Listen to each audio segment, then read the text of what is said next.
content d'être ensemble. Merci à toutes et tous d'être avec nous, chers conférenciers et chers publics, qui êtes ou présents ou à distance. C'est la joie de l'hybride. On va parler donc sur cette conférence vélo, développement des infrastructures cyclables et planification. Alors j'ai un petit mot d'introduction, si vous permettez, chers conférenciers. Donc c'est un cycle de conférences qu'on a mis en place depuis le début de l'année, d'ailleurs avec la FUB. Donc merci à vous de la FUB, Thibaut, pour ce cycle de conférences. On a parlé d'ailleurs employeur pro vélo, ça c'était en mars. En juin, vous voyez le programme qui s'affiche, on a parlé stationnement, il y a aussi des aides sur les stationnements. Aujourd'hui, on parle développement des infrastructures cyclables. Et puis, on va parler en novembre d'un sujet sur lequel il y a un gros essor, c'est la cyclo-logistique. Et ça sera le sujet de novembre. Merci, là vous avez les logos à peu près de tout le monde et un trombinoscope avec les différentes personnes qui vont intervenir aujourd'hui. Alors, on avait prévu un petit tour de table déjà de présentation rapide. Là, on est ensemble une petite heure à prendre un cocktail, mais qui vous êtes, qui vous représentez, et puis ensuite on va rentrer dans le vif du sujet sur les infrastructures cyclables. Qui est-ce qui veut commencer? Allez, Mathias. Donc Mathias Bofis-Marquet, je suis référent mobilité active à l'ADEME Île-de-France. Et ce que je peux dire un petit peu sur l'action de l'ADEME en Île-de-France, c'est que sur le sujet, on est davantage sur la planification que sur les infrastructures. Voilà, on va y revenir. Ensuite, pour continuer, allez-y. Bonjour, moi c'est Jeanne Bruges, je suis directrice adjointe du collectif Vélo Île-de-France. Alors on a un collectif de 42 associations partout en Île-de-France.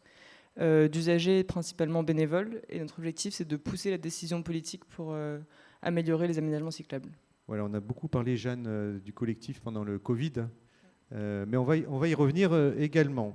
Ensuite, à mon tour, donc Thibaut Quéré, je suis responsable du plaidoyer et porte-parole de la FUB, la Fédération nationale des usagers de la bicyclette, donc fédération qui anime un réseau de 530 associations partout en France, associations principalement composées de bénévoles et qui anime aussi, qui travaille en coopération avec 2 collectifs régionaux salariés et 8 collectifs régionaux d'associations d'usagers partout en France.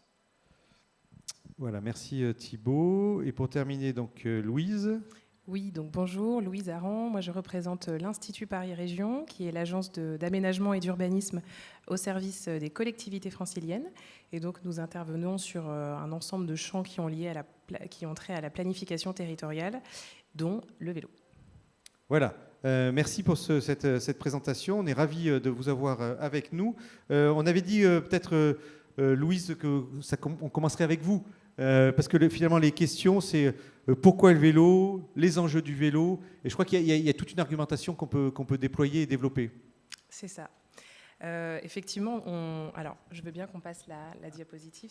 Il y en a juste une, donc on peut la passer maintenant et puis hop.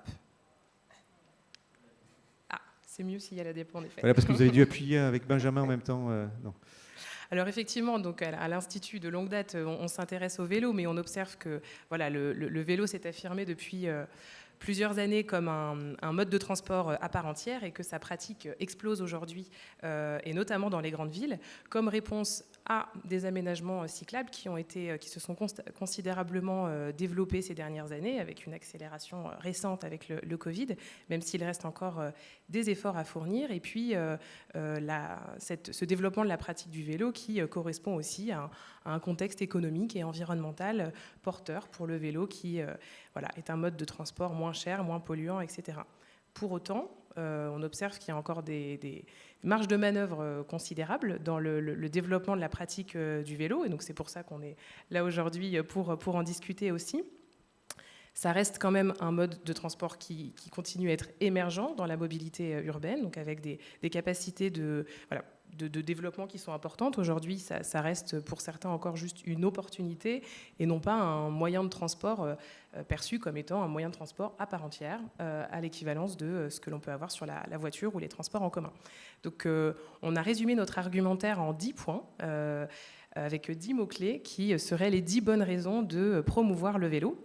Alors, ces 10 adjectifs donc, qualifient le mode de transport que représente pour nous le vélo. Alors, Le vélo, c'est tout d'abord un mode de transport qui est alternatif à la voiture et au transport collectif. C'est un mode de transport à part entière. Et pour nous qui nous occupons d'aménagement et de planification urbaine, c'est très intéressant parce que ce mode de transport alternatif, eh bien, toutes les personnes qui l'emploient sont des personnes en moins sur la route, dans les voitures et dans les transports en commun. Et donc, il libère de la place pour les autres usagers qui ne peuvent faire autrement que d'emprunter ces modes de transport. Et c'est aussi un mode de transport alternatif dans le sens où il offre des capacités de mobilité à des personnes qui ne seraient pas motorisées ou ne vivraient pas dans des zones desservies par les transports en commun. Deuxième argument, c'est un mode de transport qui est compact. Là aussi, ça nous intéresse en tant qu'urbanistes dans nos villes qui sont très denses.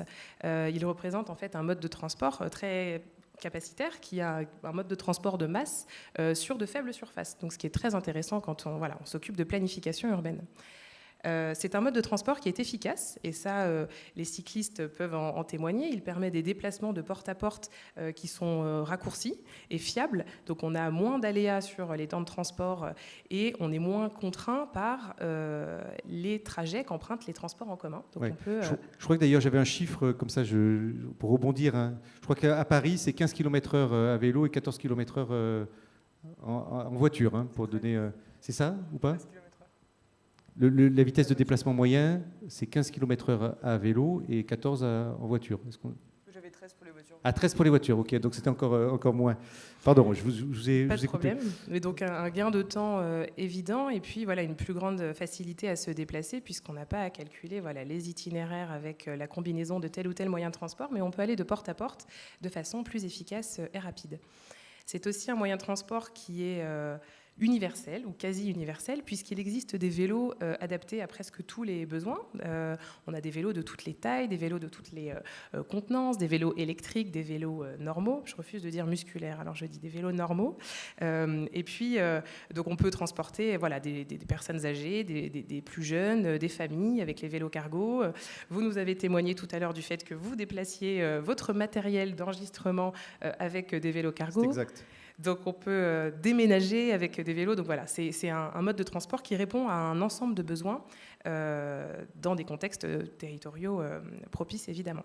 C'est aussi un mode de transport économique, et ça fait le lien avec l'universalité dont je parlais à l'instant, parce que c'est un mode de transport qui est très peu coûteux, et donc il y a beaucoup moins de personnes qui ne peuvent s'offrir un vélo que de personnes qui n'ont pas accès à la voiture. Donc c'est un mode de transport qui peut être beaucoup plus accessible au plus grand nombre. Donc il est plus économique pour les ménages, mais aussi pour les collectivités, parce que les aménagements requis pour le vélo sont beaucoup moins importants et beaucoup moins coûteux que ce qu'il faut pour des véhicules plus lourds ou plus larges. Là aussi, j'avais un petit chiffre, alors si vous permettez. Je crois que c'est 0,39 € au kilomètre pour la voiture et 0,13 € au kilomètre pour le vélo. Donc un facteur 3, hein, en tout cas sur le vélo.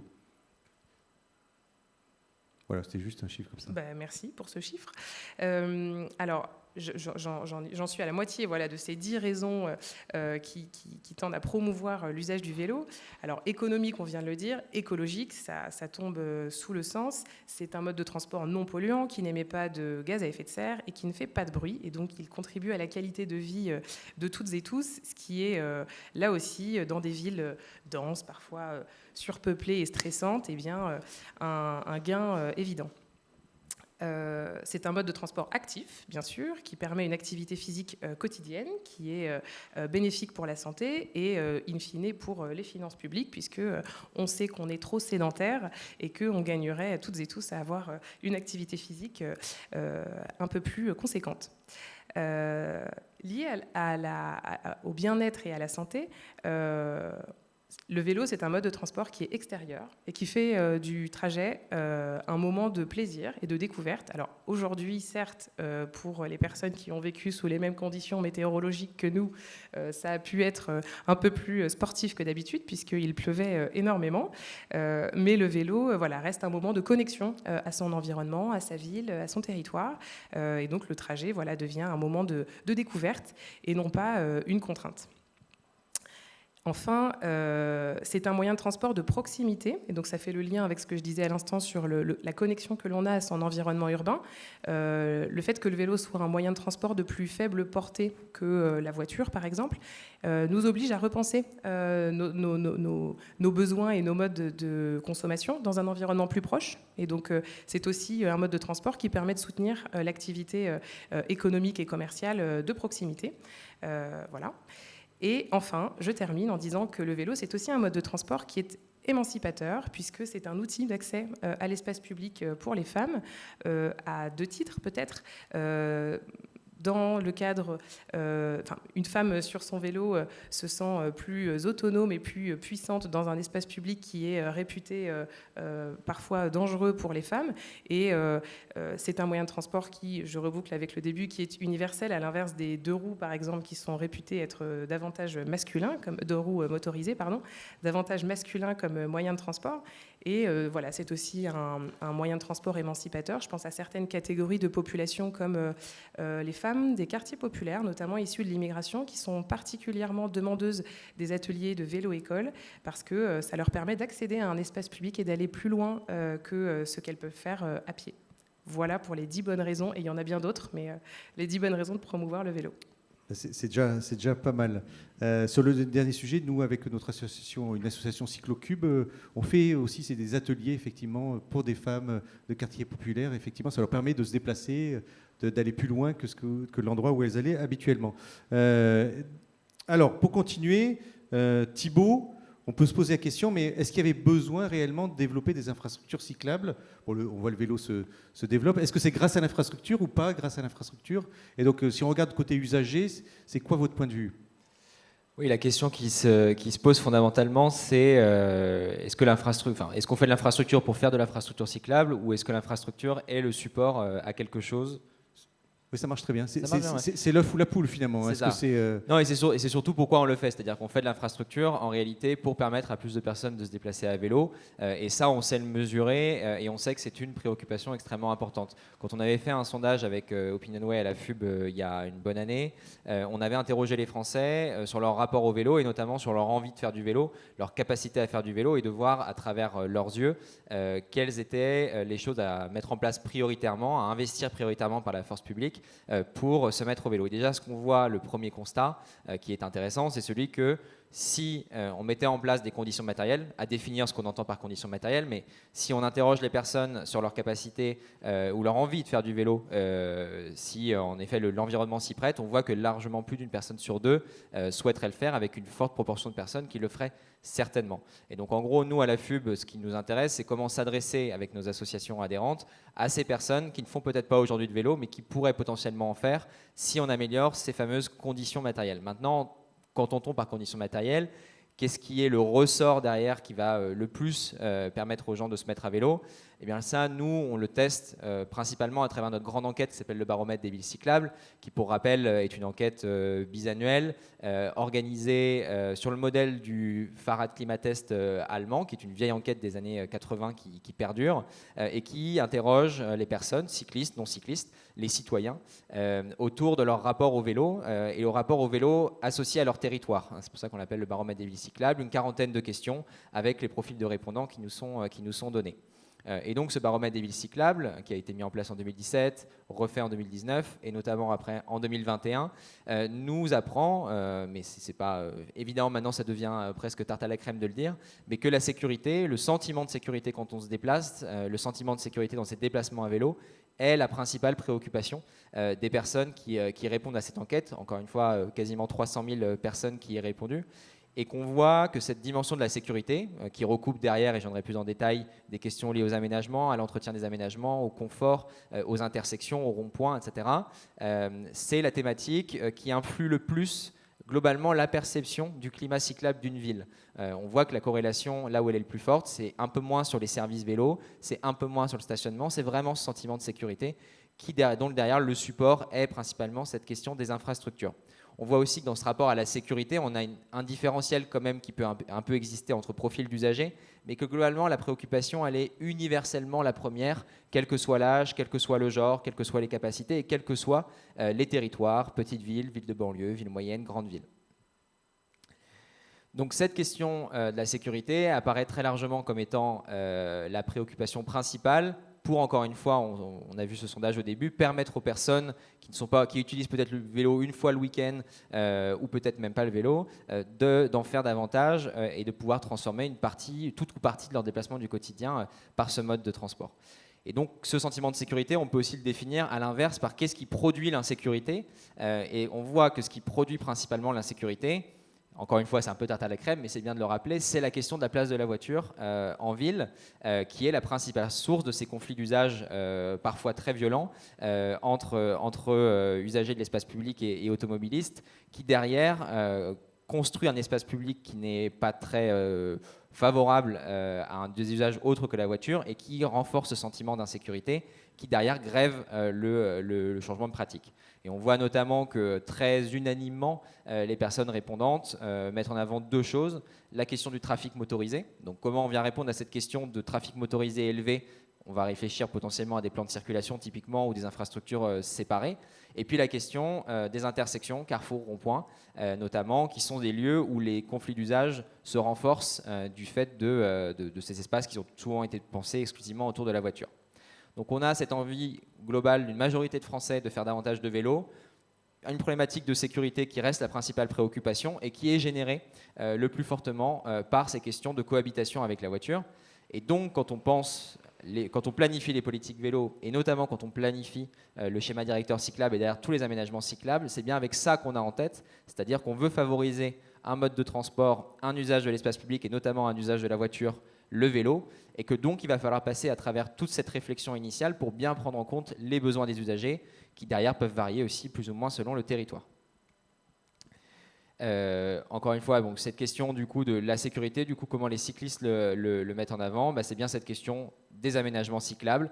Très largement, les Françaises et les Français mettent en avant le fait qu'il y a un manque criant d'aménagements cyclables en France. Bon, on s'en rend compte, mais c'est bien de le valider aussi par la donnée citoyenne et que donc la question de l'insécurité se rapporte beaucoup à cette question d'aménagement. Juste une petite remarque avant de passer à la diapo d'après. Là, vous avancez. Cette étude, elle est nationale. Donc là, vous compilez des stats que vous agrégez en fonction des territoires. Mais j'imagine qu'il y a des grosses disparités en fonction des collectivités, des lieux où on se trouve. On a évidemment des différences entre des collectivités qui avancent vite, qui avancent bien, qui ont une politique organisée depuis des décennies et qui, comme à Grenoble, comme à La Rochelle, de fait apparaissent comme des collectivités où il est plus agréable de faire du vélo. En revanche, le constat de ce sentiment d'insécurité rattaché à cette question d'absence d'aménagement d'un espace public apaisé et d'absence de construction d'infrastructures cyclables séparées reste pour le coup une donnée assez universelle qui se renforce dans certains territoires qui sont plus en retard, mais qui est toujours présente même dans des villes qui, sur le papier, sont des villes cyclables, Strasbourg ou Grenoble comme exemple. Donc on voit après que dans les catégories de communes que nous on a créées, les petites villes, les villages, les grandes villes, les villes moyennes, les villes de banlieue, on a des différentiels. On voit que les territoires qui sont aujourd'hui les moins favorables à la pratique sont plutôt les villes moyennes, du fait d'un peu cette absence de définition de leur politique en général. Est-ce qu'on est une métropole ou est-ce qu'on est une petite ville? Souvent, on garde un peu une image romantique de sa ville en pensant qu'on est une petite ville, mais on a finalement des problématiques qui sont les mêmes que celles des grandes villes, de la congestion, de la pollution de l'air, des problématiques de déplacement, d'attractivité du territoire. Et donc, dans ces villes moyennes, on voit qu'il y a un retard qui a été pris par rapport au cœur de métropole.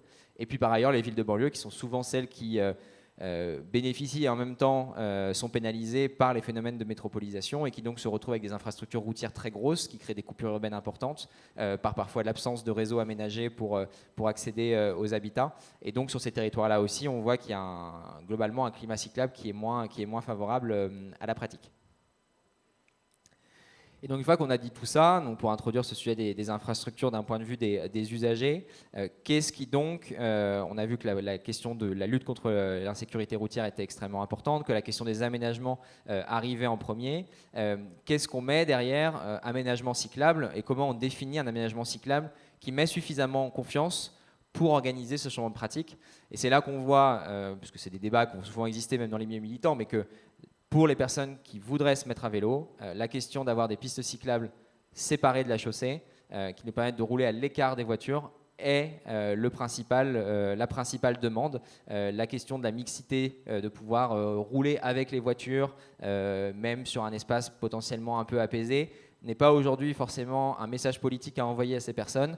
Il y a besoin de montrer qu'on fait une politique qui les sécurise, qui sécurise tous les usagers, ce qui nécessite de penser l'infrastructure de la manière la plus inclusive possible, avec le plus d'usagers et de types d'usagers possibles autour de la table. C'est pas la même chose de faire du vélo cargo, de faire de la cyclo-logistique, de transporter accompagner ses enfants, d'aller tout seul, de faire 30 km/h, rouler à 30 km/h ou rouler à 15. Donc on a besoin de penser ces infrastructures de manière la plus inclusive possible pour permettre au maximum de personnes de se mettre à vélo.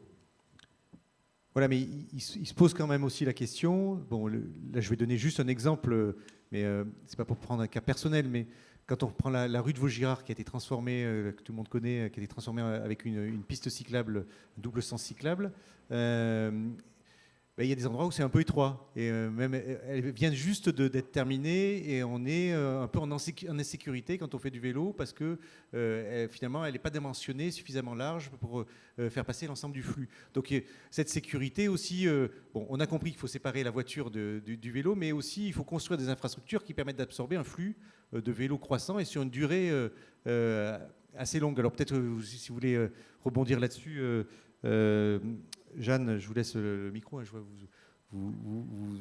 Non, mais j'en parlerai après. Mais justement, pour qu'on construise un aménagement cyclable, il faut le construire pour les cyclistes de demain et pas pour les cyclistes qu'il y a maintenant. Et par exemple, on voit sur le boulevard Sébastopol, qui date il y a 5 ans, et vous me corrigerez dans l'Assemblée si je me trompe, il n'y avait pas de cyclistes, pas tant de cyclistes avant sur ce boulevard, et maintenant il y a 20 000 cyclistes par jour. Ouais. Et elle est sous-dimensionnée. Voilà. Donc on voit que pour créer la sécurité, il faut aussi que l'infrastructure, elle amène de la sécurité dans la durée, mais ça on va en reparler.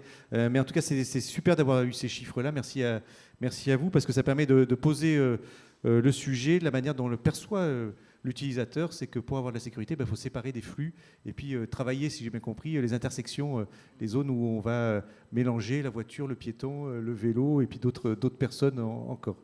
Pour continuer, alors, pour vous donner, cher public, un tour d'horizon, on avait dit, Mathias, allez, c'était à vous, effectivement, on voit...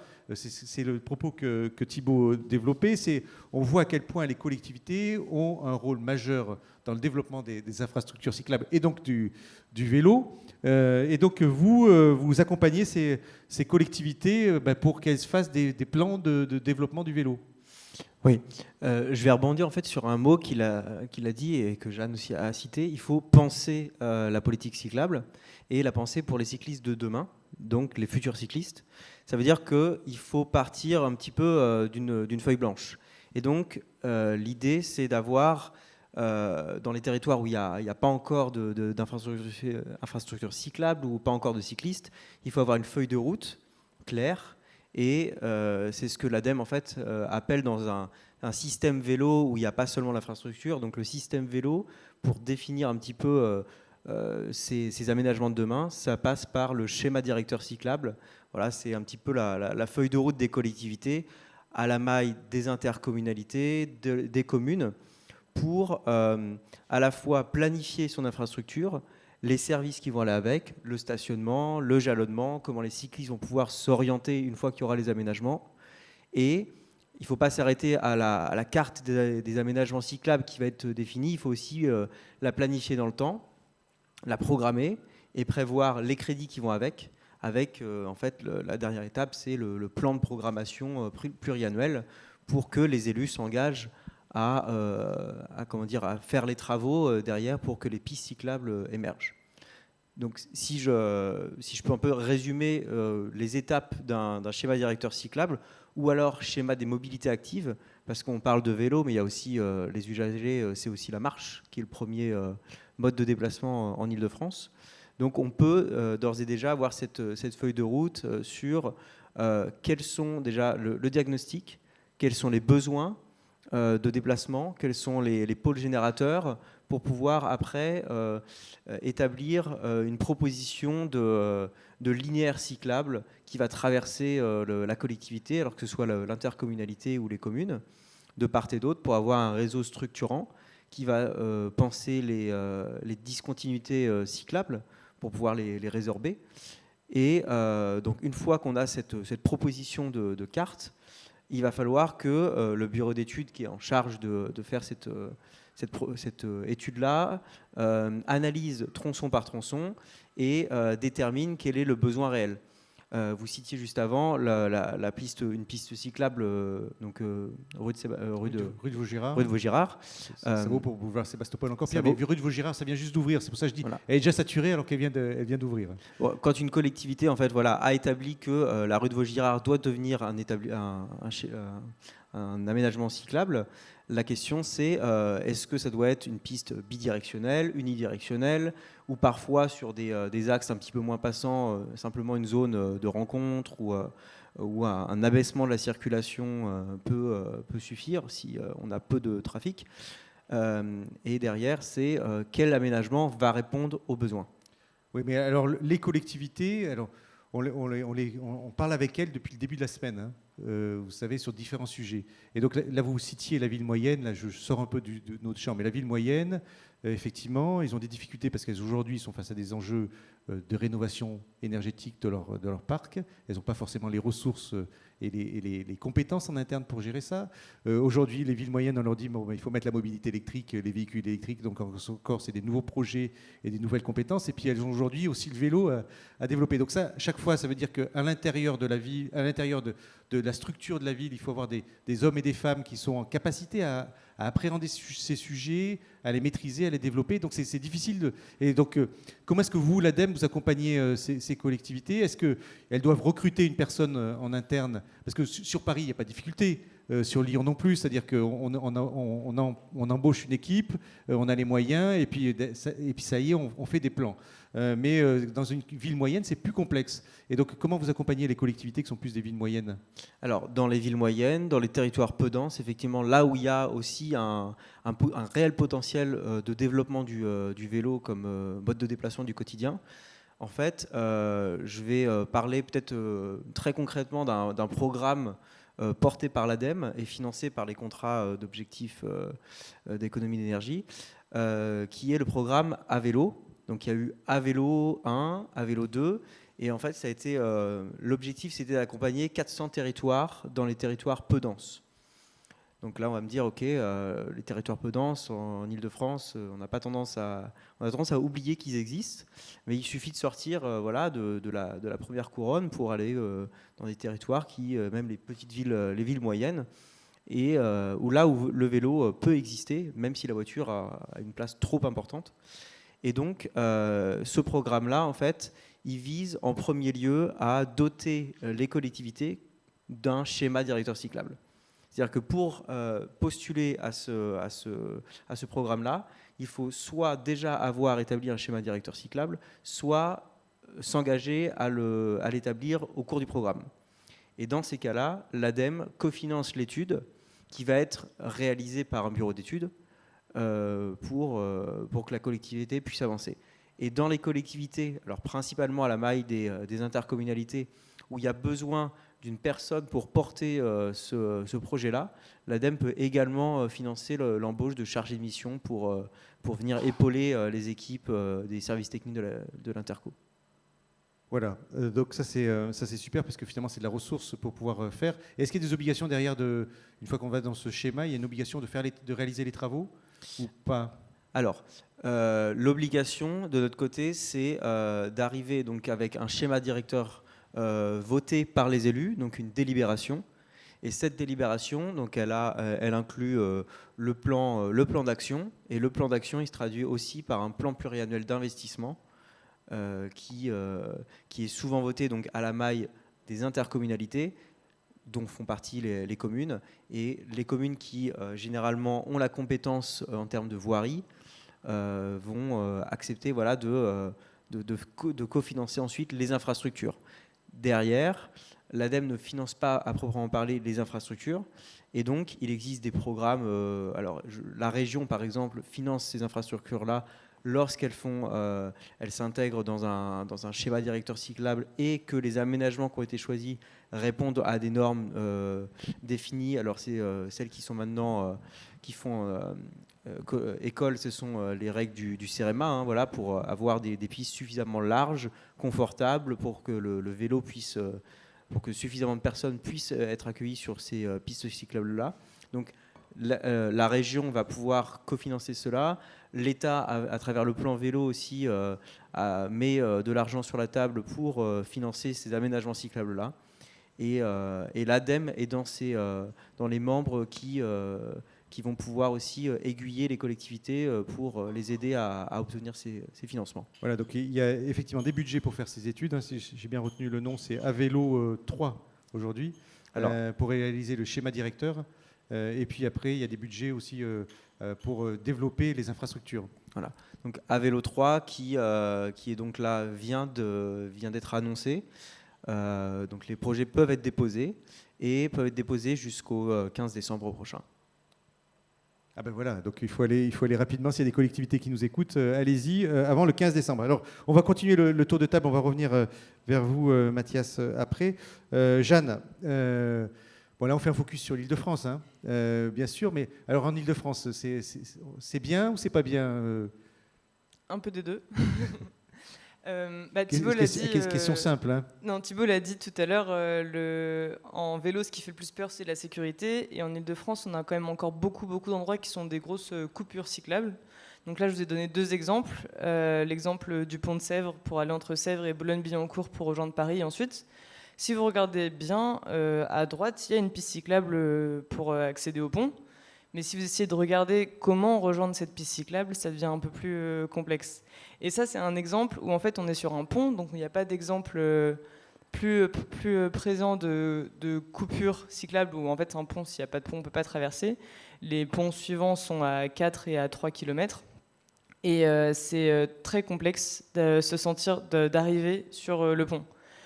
Peut-être qu'il y a un aménagement, peut-être qu'il y a une bande cyclable, mais imaginez-vous amener vos enfants qui roulent en vélo devant vous sur ce genre d'échangeur. Je ne pense pas que ça donne envie à quiconque. Et ça, c'est typiquement l'exemple, le genre d'endroit où en fait, à partir du moment où on ne peut pas s'imaginer être en famille sur cet aménagement et pour amener les enfants à l'école, c'est que l'aménagement n'est pas sécurisé. Puis là, je connais un peu l'endroit, il ne faut pas se tromper parce que c'est l'autoroute qui arrive directement là, sur le pont, hein, si je ne me trompe pas. Donc ça arrive vite. C'est assez sport. Et donc ça, c'est un exemple typiquement où en fait, pour rejoindre Paris, il y a des pistes cyclables qui existent, mais en fait, il suffit d'une coupure comme ça pour que toutes les personnes qui viennent d'avant ne prennent pas le vélo. Sauf qu'avant, il y a Sèvres, il y a Chaville, puis il y a plus loin, il y a Versailles. Donc ça fait beaucoup de gens qui pourraient vouloir utiliser le vélo pour quelques déplacements. Et en fait, si le pont n'est pas praticable, ça fait que le vélo est annulé tout simplement. C'est ça que vous voulez dire, oui. Je relève ce point-là. C'est-à-dire qu'il peut y avoir une rupture juste à un endroit. Et cette rupture à un endroit, elle obère complètement la circulation vélo sur toute une population qui peut être loin en amont. On peut avoir un très bel itinéraire cyclable s'il y a une coupure de 50 mètres sur une départementale. Et si on n'a pas envie d'y envoyer des enfants ou des personnes âgées à vélo, c'est que beaucoup de gens ne prendront pas le vélo pour ça. Donc la continuité, si peut-être les collectivités qui nous écoutent, c'est l'enjeu majeur. La continuité, c'est l'enjeu majeur. En Ile-de-France, avant qu'il y ait le projet de VIF que je vais vous présenter avant, il y avait déjà 6000 km de pistes cyclables, mais seulement 2% de part modale. Donc ça montre que ce n'est pas forcément le nombre de kilomètres de pistes cyclables qui fait que les gens vont faire le vélo. L'enjeu, c'est que les gens puissent se déplacer en réseau. 2% de part modale, alors ça veut dire quoi ? De vélo. C'est-à-dire que sur tous les déplacements, tous les modes de transport utilisés par tous les gens, il n'y a que 2% de personnes qui utilisaient le vélo. Okay. Donc ce qui est très peu. Ça montre que ce n'est pas le nombre de kilomètres de pistes cyclables qui fait que les gens vont se mettre au vélo. L'enjeu, c'est le réseau. Et le réseau pour aller d'un point A à un point B, mais aussi le réseau pour accéder aux gares. Là, par exemple, la deuxième illustration que je vous ai mise, c'est l'avenue Thiers à Melun. Et c'est sur l'avenue qui permet de rejoindre la gare.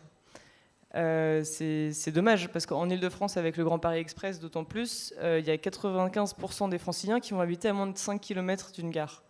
Mais sauf que si on ne peut pas rejoindre la gare à vélo, on va avoir, ça ne peut pas encourager les gens à prendre le train. Or, l'intermodalité vélo-train, c'est ce qui est le plus efficace pour défaire les gens de la voiture pour des grands trajets. Donc en Ile-de-France, c'est ça le problème principalement, c'est qu'on a encore énormément de coupures cyclables et que le vélo est encore beaucoup un intrus. Il y a des villes qui aménagent des il y a des endroits où il y a des aménagements qui sont faits, par exemple à Saint-Quentin en Yvelines, mais c'est encore des aménagements qui sont faits sur le trottoir. Et donc on a beaucoup de voies voitures et on a choisi de prendre de la place sur l'espace piéton pour mettre des aménagements cyclables. Donc ce qui en plus contribue à faire se sentir les piétons en difficulté. Donc nous, c'est pas vers ça qu'on veut pousser. Et le projet du réseau vif, c'est qu'en fait, au bout d'un moment, il va falloir faire des choix et qu'il va falloir prendre de la place sur la voiture. On a vu cette rentrée qu'il y a plus de 20% de cyclistes. Chaque année, en tant qu'asso... Ça, c'est les chiffres là de cette année? Oui, de septembre. C'est plus 20% de cyclistes par rapport à l'année dernière? Oui. Ah oui, donc c'est énorme. Et en fait, chaque année, on se dit que cette année, c'est le boom du vélo, mais là, ça fait 3 ans que cette année, c'est le boom du vélo. Oui. Donc le boom, il va continuer pendant longtemps, il va continuer fort. Et donc maintenant, il faut pouvoir anticiper ce boom du vélo, et il faut pour permettre aux gens de rouler en sécurité et de ne pas se rentrer dedans en roulant s'il y a trop de cyclistes. Et donc le réseau vif, c'est le réseau vélo Île-de-France, c'est un réseau de pistes cyclables continu et sécurisé. Et l'objectif, c'est de pouvoir faire un itinéraire de A à B sans coupure cyclable. Donc là, on est sur les grandes lignes qui sont portées par la région.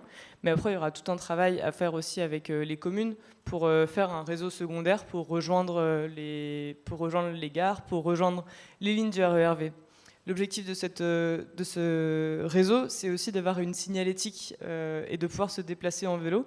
Parce qu'actuellement, quand on se déplace à vélo, à part si on s'arrête pour sortir son téléphone, on n'a pas d'indications qui permettent de rejoindre les endroits. Le vélo, c'est un vrai moyen de transport.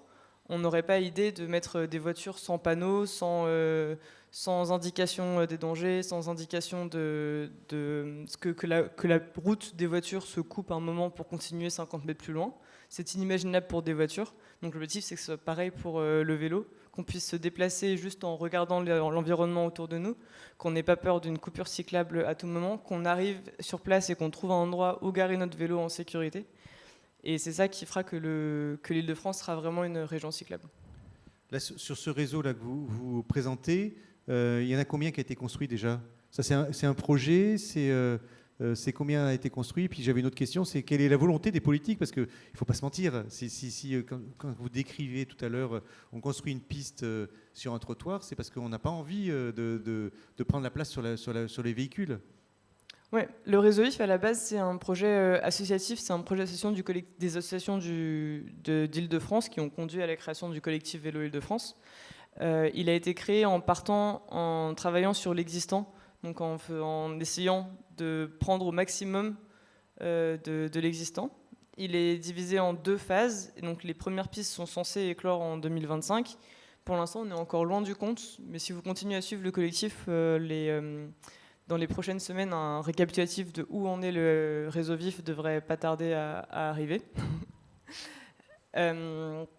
Et donc actuellement, la région finance le RERV à la hauteur de 60%. Donc il y a 300 millions d'euros, une enveloppe de 300 millions d'euros qui existe.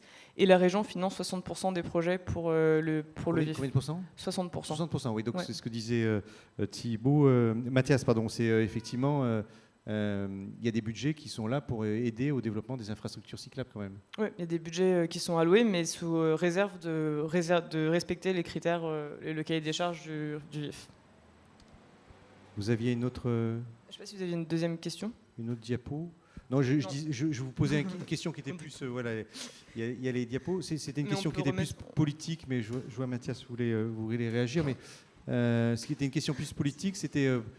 pourquoi est-ce qu'on ne fait pas ces infrastructures? C'est-à-dire, pourquoi est-ce que des fois, on fait les choses à moitié, on construit une piste cyclable encore sur un trottoir, sur lequel ça va ennuyer les piétons et les cyclistes? Pourquoi est-ce que les politiques... Alors, est-ce que c'est juste parce que les citoyens ne sont pas prêts, ou parce qu'on n'ose pas, ou est-ce que c'est parce que c'est une mauvaise connaissance aussi des sujets? Il y a une décision politique à prendre quand on décide de faire passer une piste cyclable en prenant de l'espace sur le stationnement de voiture. Il y a forcément des gens que ça ne va pas arranger, il y a forcément des gens que ça va arranger. C'est aux collectivités de décider vers où est-ce qu'ils veulent emmener leur ville pour demain, et est-ce qu'ils ont envie de commencer la transition cyclable de leur ville. Mais c'est des décisions qui ne sont pas forcément faciles à prendre, par exemple, mais à Paris maintenant, est-ce qu'on imaginerait l'autoroute sur les quais? Je suis pas sûr qu'on ait envie d'y retourner, alors que maintenant les quais de Seine sont tout à fait cyclables et piétons. Il y a même trop de piétons pour que ce soit vraiment cyclable. Oui, à vélo, c'est compliqué. Mais en fait, c'est des choix à faire et c'est des choix à assumer. Et des fois, ça peut être plus facile d'assumer un demi-choix, de prendre un petit peu sur la route, mais pas trop, plutôt que d'assumer un choix complet de prendre toute une voiture. Et c'est sûrement ça qui conduit à faire des demi-aménagements. Mais c'est dommage parce que du coup, ces demi-aménagements seront utiles pendant 2 ans, mais dans 10 ans, ils seront complètement obsolètes. Et on n'aura pas le temps de refaire toute la voirie. On ne va pas s'amuser à refaire toutes les voiries tout le temps. Donc autant penser l'ambition maintenant. Et quand on voit sur Sébastopol cet aménagement qui est tout récent, qu'on voit l'ampleur que ça a pris à Paris, la circulation vélo, et comment ça va continuer à progresser, bah, on a envie que tous les aménagements aient une ambition beaucoup plus loin et beaucoup plus haute pour qu'ils soient déjà au niveau. J'avais retenu un chiffre, je vous donne quelques chiffres alors du coup, beaucoup de chiffres. J'ai retenu un chiffre pour développer les infrastructures cyclables sur la France entière, c'est-à-dire doubler tout le réseau voiture, c'est 100 milliards d'euros. Ce qui n'est pas colossal, hein. Ce qui est beaucoup d'argent, mais par rapport à 100 milliards d'euros. Oui, 100 milliards d'euros, on double toutes les routes en France. Ah oui, d'accord. Et par des infrastructures cyclables. Mais si on prend juste ne serait-ce que le besoin en financement, là pour le coup, dans un objectif politique entre guillemets crédible, parce que le réseau routier français est énorme, fait 1 100 000 km de route, donc on est sur quelque chose d'assez mastoc. Si on prend un objectif de politique publique pour se dire si on a envie d'atteindre des parts modales, donc une part des déplacements effectués par le mode de transport qui est le vélo, qui soit des niveaux crédibles, c'est-à-dire de plus 15-20%, enfin de 15-20% en France. Sachant qu'on est à 2 ou 3, c'est ça, aujourd'hui? On est plutôt autour de 4-5 que 2 ou 3. Okay, ouais, quand même. Heureusement, il y a des choses qui sont faites depuis 5-6 ans. Malheureusement, les chiffres mettent du temps à arriver dans la statistique nationale. Mais en revanche, si on prend une étude de référence, il y a 2 études de référence. On peut citer l'ADEME, qui avait fait une étude avec la Direction générale de l'économie sur l'économie globale du vélo et qui s'était beaucoup intéressé aux besoins en financement et en investissement dans les infrastructures cyclables, qui avait chiffré 3 scénarios, dont un qui était le scénario un peu intermédiaire, mais de base, selon eux, pour atteindre des parts modales de 12% en 2030, qui, pour rappel, est un objectif national rattaché à une stratégie nationale bas carbone. Pour atteindre cet objectif-là, il fallait un minima qu'on investisse 30 € par habitant et par an dans l'infrastructure cyclable, collectivité, État compris, on s'en moque du financeur, mais l'investissement, 30 € par habitant et par an, ça fait 2 milliards d'euros par an sur des 5-10 ans, enfin à minima, hein, parce que c'est des investissements qui vont prendre du temps.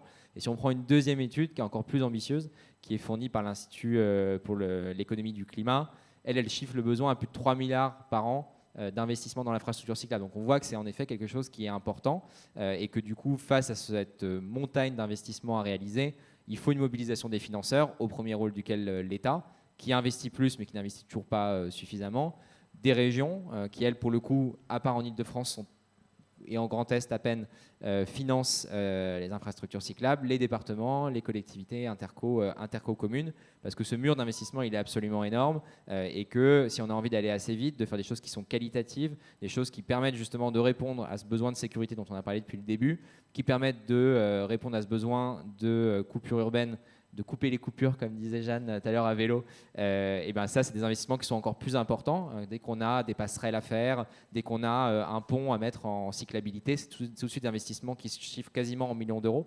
Et donc, on a besoin d'une mobilisation extrêmement forte des financements et de tous les financeurs. Oui, c'est ça qui manque peut-être encore aujourd'hui, c'est que l'État ait vraiment mis beaucoup d'argent sur le développement des infrastructures. Et il fait 50% du trajet qu'on lui demande de faire, donc on a espoir que dans les années à venir, ils mettent un peu plus encore d'argent sur les tables. Louise, vous êtes en contact avec les collectivités, et donc aujourd'hui, vous avez des retours d'expérience, des collectivités qui vous appellent sur ces sujets? Moi, je ne suis pas en contact directement avec les collectivités. J'ai un autre collègue dans la salle qui s'occupe davantage de ces sujets. Nous, on a travaillé Moi, je travaille à la planification à l'Institut Paris Région et on a travaillé sur le schéma régional d'aménagement de l'Île-de-France. Et ce qui est intéressant, c'est que la région, effectivement, vous l'avez rappelé, finance les infrastructures cyclables et intègre vraiment les aménagements cyclables aujourd'hui dans sa politique stratégique d'aménagement du territoire, au même titre que d'autres développements routiers. Donc, voilà, je souscris à ce qui se disait tout à l'heure sur le fait qu'on a voilà, à l'échelle de l'Île-de-France, une vraie prise en compte de ce projet, et notamment sur le VIF, projet associatif initialement, et qui a voilà, été intégralement voilà, inclus dans la planification stratégique régionale. Néanmoins, parce que nous, on observe la région à l'échelle macro et pas que justement dans ces espaces de l'agglomération parisienne. L'enjeu, je détourne un petit peu votre question, excusez-moi, mais parce que j'avais envie de parler des espaces ruraux. Vous avez dit tout à l'heure, tu as dit Mathias, qu'il y avait un levier de développement très important dans les espaces ruraux. Et c'est vrai qu'aujourd'hui, on peut se féliciter que le projet du VIF existe, soit financé en partie et voilà, et des phases de développement. Et ce qui nous semble intéressant, c'est de réussir aussi à le prolonger dans les espaces périurbains et ruraux franciliens, parce qu'on a trop souvent tendance à dire que le vélo constitue un mode de transport qui ne peut être que urbain ou périurbain, alors qu'on observe que, y compris en grande couronne francilienne, la très grande majorité des déplacements font moins de 5 km. Donc en fait, il y a vraiment un potentiel de développement qui est très important et qui nous intéresse aux échelles auxquelles on travaille sur la région Île-de-France, puisque on est aussi dans un contexte de finances publiques qui ne permet pas de se dire qu'on va mettre du transport collectif partout. Donc nous, notre enjeu, c'est de permettre aux ménages d'avoir une alternative à la voiture, aussi parce qu'on est dans des trajectoires de réduction de nos émissions carbone, et que le vélo peut être un vrai allié pour ça. Et donc ça, vous avez aussi des financements qui vont sur ces territoires qui sont moins denses. Comment vous fléchez finalement ces financements ? Le plan vélo que le gouvernement a annoncé vise à financer ces infrastructures cyclables et pas seulement dans les espaces les plus denses. Donc oui, il y a des financements et il y a aussi de la planification cyclable comme Mathias l'a rappelé. Après, c'est vrai que ce sont des sujets qui sont moins développés dans ces territoires-là. Donc c'est la nouvelle conquête. Mathias, vous vouliez réagir ?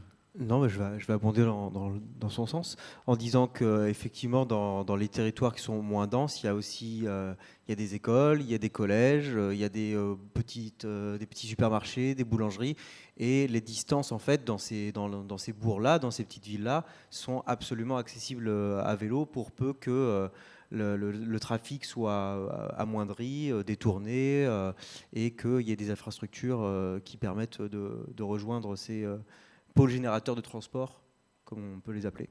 Il y a une question de Michael. Allez, je prends une question puis, de Michael qui dit quel est le pouvoir de la région sur les communes qui n'appliquent pas les règles de la limite de 30 km/h. Alors, peut-être qu'on peut se dire aussi qu'il y a des endroits où il peut y avoir des trous dans la raquette, mais si les voitures ne roulent pas trop vite, ça peut permettre de rendre de la sécurité auprès des cyclistes.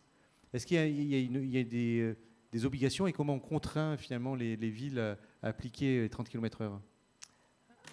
Il me semble que la région n'a pas de pouvoir de contrainte sur les communes. Donc si la commune décide de ne pas mettre à 30 km/h, la région ne pourra rien faire. Dans le projet du RERV, il y a beaucoup d'acteurs qui sont impliqués, et notamment les assos locales, mais tout est histoire de compromis, et il n'y a aucune des parties qui décide. Enfin, la personne qui a le dernier mot, c'est la personne qui possède la voirie. Et donc ça dépend, des fois c'est le département, des fois c'est la commune, c'est très peu la région en l'occurrence. Et donc il faut réussir à construire un consensus sur un aménagement, mais c'est aussi en construisant un consensus que l'aménagement sera le plus accepté. Parce que si la mairie n'est pas d'accord avec l'aménagement qui est fait sur sa commune, elle ne va pas le défendre auprès de ses habitants. Et alors que pour les habitants, c'est la commune le principal interlocuteur. Et donc c'est un aménagement qui est voué à l'échec si la mairie n'aime pas son aménagement. Après, si la commune a volonté de faire rouler les voitures à 30 km/h, il y a des aménagements qui existent qui permettent de aussi réduire la vitesse en créant des situations où en fait on n'a pas envie de rouler à 30 km/h. C'est vrai que quand on a une ligne droite directe, c'est la meilleure façon de ne pas respecter les 30 km/h, quel que soit à qui appartient la commune. l'avoirie. Est-ce qu'il y a une question d'un public? Allez, on peut prendre une question. On va prendre un micro. Tiens, Mathias, je vais vous l'emprunter. Voilà, monsieur. Et puis ensuite, j'ai un petit jeu pour vous. Bonjour à tous. Merci de me permettre de m'exprimer. Moi, je suis handicapé physique depuis 3 ans. J'ai une 60aine d'années et je fais du vélo tricycle couché tétard, tadpole pour les anglophones. Je voudrais mettre l'accent sur une difficulté que je rencontre tous les jours, qui est que les infrastructures, et j'aimerais bien que les futures infrastructures le prennent en compte, ne respectent absolument pas les largeurs de cheminement handicapées. C'est-à-dire que c'est normalement 1,40 m, minimum 1,20 m à certains endroits de passage, mais quand on passe, par exemple, sous un tunnel et qu'on vous met des barrières perpendiculairement, vous ne pouvez plus passer, vous ne pouvez pas passer en hauteur, vous ne pouvez pas passer en largeur. Vous prenez simplement une voie cyclable qui a été faite il y a très très peu de temps à côté de l'aéroport d'Issy-les-Moulineaux, là juste à côté. Elle fait 90 cm de large, on ne peut pas la prendre avec un tricycle. Voilà. Et on ne peut pas rentrer dans les forêts, je ne rentrerai pas dans ce domaine-là, mais les barrières de l'ONF qui débordent sur les côtés avec un baudet vert ne respectent pas non plus les normes handicapées. Donc, s'il vous plaît, dépensez les millions qu'on a dit sur les infrastructures, mais faites-le directement, correctement. Voilà, on va vous répondre. Effectivement, on voit bien ces barrières qui empêchent... finalement, on laisse passer juste le vélo, mais le scooter, il ne faut pas qu'il passe. Pour résumer, c'est un peu ça. Et donc, ça ne favorise pas tous les publics et ce n'est pas vraiment inclusif. Donc, est-ce qu'il y a des solutions là-dessus qui sont développées? Est-ce que vous avez une réponse à apporter? Enfin, il y a deux ordres de réponse dans ce que vous venez de dire. Il y a la première question, en effet, la planification, ce qu'on disait, selon tous les usages et comment on offre une infrastructure et des aménagements qui soient les plus inclusifs possibles et qui s'adaptent dans la planification, qu'on s'adapte à celles et ceux qui rencontrent le plus de freins plutôt que s'adapter ou faire en fonction de ceux qui de toute manière feraient du vélo. Et c'était un peu la conclusion aussi du sondage qu'on avait. En soi, on peut faire de l'infrastructure en faisant quelque chose de très étroit avec des gens qui de toute manière prendront le vélo parce que ils n'ont pas un rapport au risque très important, parce qu'ils sont habitués à le faire, etc.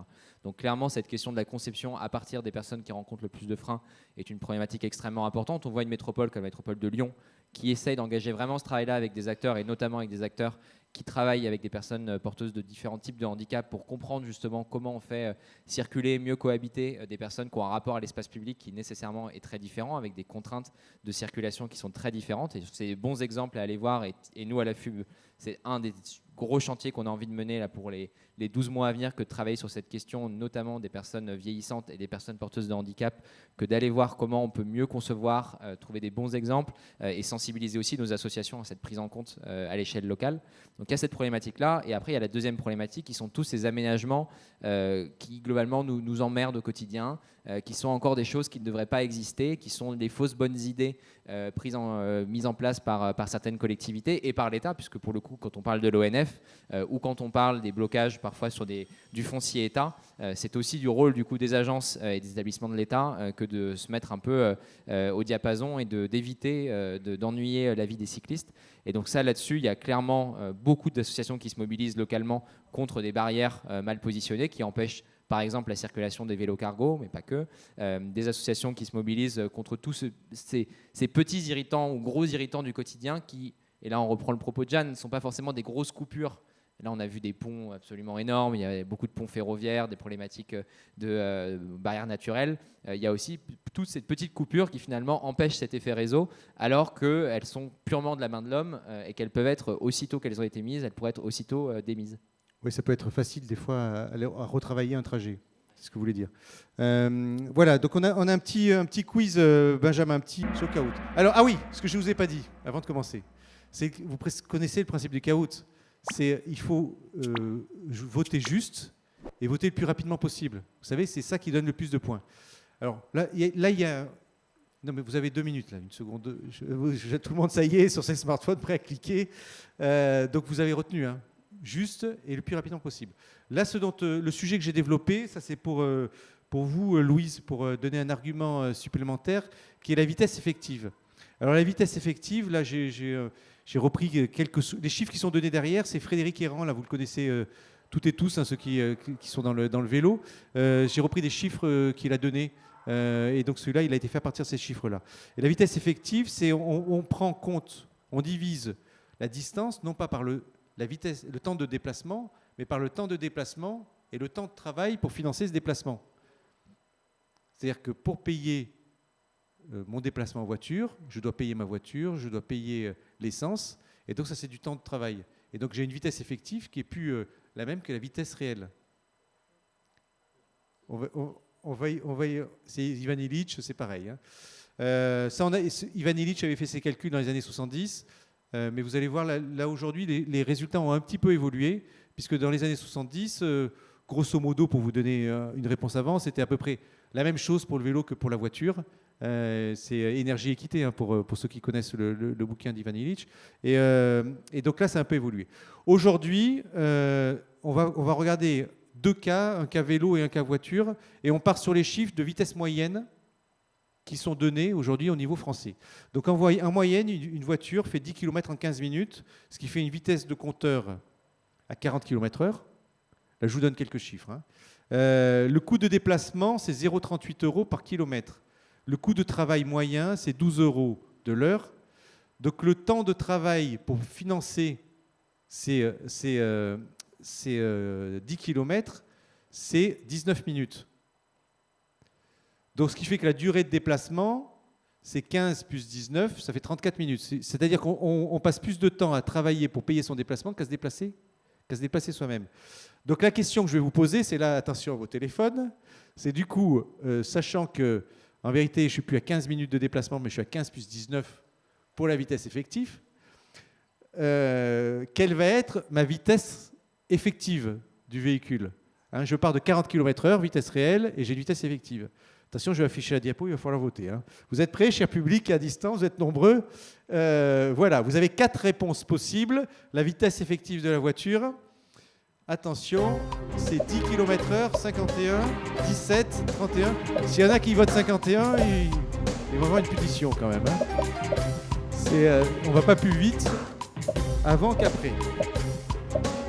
Voilà, vous avez tous voté. Ah, une. Attention. Voilà.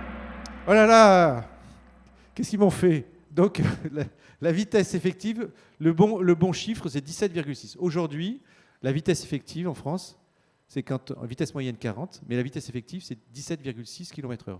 Ça intègre donc du coup les coûts, le temps nécessaire pour travailler, le temps nécessaire pour payer son déplacement. Alors, on va faire le même calcul. Ah voilà, pardon, les scores. Donc, c'est AAA. Alors, je ne sais pas qui est AAA, parce que hier, on a fait le même jeu, mais on avait OOO. Donc, c'est AAA, donc c'est quelqu'un d'autre. Julien, l'outil. Ah voilà, c'est vous. Ah oui, on reconnaît Gérard et Pire. Voilà, alors, il y a 3 questions, donc vous allez pouvoir vous refaire sur les autres questions pour les autres. Deuxième question, là on est parti sur la vitesse moyenne pour le vélo. Donc vitesse moyenne pour le vélo, 14 km/h. Alors je sais que vous êtes des spécialistes, donc m'interrogez, on ne va pas regarder l'épaisseur du trait, il y en a qui vont dire 13, d'autres 15. Le coût de déplacement, c'est 0,13 € par kilomètre. Le coût de travail, c'est 12 € de l'heure, donc le temps de travail, c'est 0,65. Donc la durée de déplacement, c'est 21,4 minutes pour faire 5 km. Plus 0,65. Vous voyez le gros écart qu'il y a par rapport à la voiture. La voiture, ça me coûte, c'est 2 fois plus en temps de travail pour financer mon temps de déplacement. Le vélo, c'est pas du tout ça. Donc ça fait 22. Donc là, ça, ils sont en train de faire les calculs. Donc quelle est la vitesse effective du vélo, sachant qu'on part de 14 km/h, c'est quoi la vitesse effective? Allez, c'est parti. Il va falloir voter rapidement. Vous avez 4 réponses possibles. C'est 12,2, 24,4, 5,6 ou 41,3. Attention, il vous reste 10 secondes. Donc, vous avez le résultat. Allez, 2 secondes, 1 seconde. Je vois que vous êtes très motivé. Ah, bah alors là, ça c'est déjà beaucoup mieux sur celui-là. Effectivement, c'est des 12,2. Bon, c'était un peu plus simple. 12,2 km/h. Donc, Je montre les scores. Ça a changé. Julien en première place, Gabriel et Louti. Mais vous n'êtes pas dans les premiers là ? Mais pourtant, vous êtes tous les deux là au travail. Qu'est-ce que c'est cette histoire ? Vous êtes trompés. Donc, allez. Une dernière question qui est vraie ou faux ? En France, il se vend plus de vélos que de voitures par an. Attention, il va falloir la voter. Plus de vélos que de voitures par an. Vrai ou faux ? Vous voyez, ça c'est un parking. Utrecht. 9. Ah oui, je parle de 9. Hein, oui, parce que là, je parle pas des occasions. Voitures par an. Vrai ou faux ? Est-ce que vous savez ou pas ? Alors vous dites vrai, vous avez dit vrai. Allez, vous avez voté. Et voilà, bah c'était vrai. Vous étiez en majorité à avoir donné ce chiffre-là. C'est 2 600 000 vélos neufs vendus. Et c'est quand même ce qui est colossal. 2,2 millions de voitures neuves vendues. Juste pour donner un autre petit chiffre, on n'a pas fait de questionnaire là-dessus, mais je vais vous montrer les résultats. Pour donner un autre petit chiffre, en moyenne, un vélo, ça se vend 1 100 €, ça je l'ai regardé, en moyenne. Et voilà, c'est tout vélo confondu. Là, je parle de vélo neuf, je n'ai pas regardé si c'est du musculaire pour vous répondre, Louise, ou si c'est du vélo électrique. Et ensuite, en moyenne, le budget pub par voiture, c'est 1 500 €. Donc finalement, le budget pub des voitures est plus important que le chiffre d'affaires de la vente des vélos en France. Ça, c'est juste pour donner la puissance, commerciale de la voiture par rapport au vélo. C'est pour ça qu'il ne peut pas y avoir les mêmes budgets pub pour les vélos, parce que effectivement, ça coûte beaucoup moins cher. Alors, résultat des courses. Vitesse effective de déplacement. Attention, le troisième, c'était Louti. Voilà, vous êtes resté sur la troisième place. Bravo à vous, vous êtes sur le podium. Gabriel, qui est deuxième. Et le premier, qui est à distance. Alors, c'est Julien. Julien est à distance ou pas ? Oui. Et Julien n'est pas avec nous, c'est quelqu'un qui est à distance. Bravo, Julien. Vous avez gagné largement devant tout le monde. Voilà. C'était le petit jeu pour terminer. D'ailleurs, on a dépassé un peu le temps de cette conférence. On peut couper cela, Benjamin. Voilà, chers conférenciers, chers publics, on peut applaudir les conférenciers. Je crois qu'on a fait le tour à peu près de la question. Voilà, merci à vous toutes et vous tous.